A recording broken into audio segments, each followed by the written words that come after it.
بسم الله الرحمن الرحيم يسبح لله ما في السماوات وما في الأرض الملك القدوس العزيز الحكيم هو الذي بعث في الأميين رسولا منهم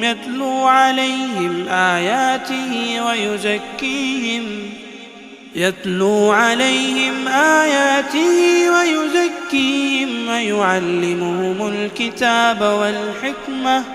وإن كانوا من قبل لفي ضلال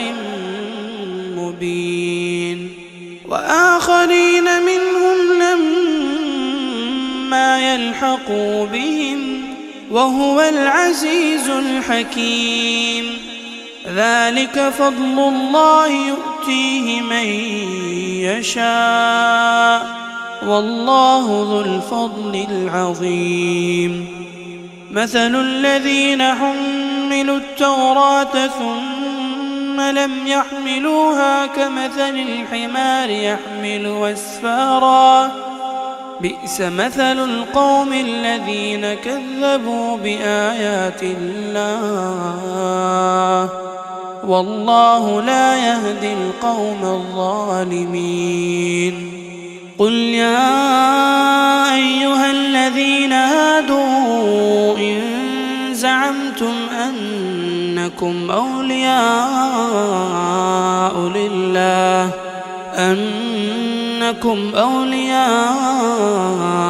لله من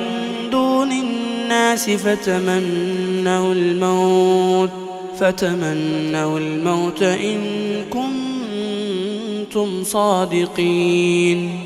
ولا يتمنونه أبدا بما قدمت أيديهم والله عليم بالظالمين قل إن الموت الذي تفرون منه فإنه ملاقيكم ثم تردون إلى عالم الغيب والشهادة فينبئكم بما كنتم تعملون يا أيها الذين آمنوا إذا نودي للصلاة من يوم الجمعة فاسعوا إلى ذكر الله وذروا البيع ذلكم خير لكم إن كنتم تعلمون فإذا قضيت الصلاة فانتشروا في الأرض وابتغوا من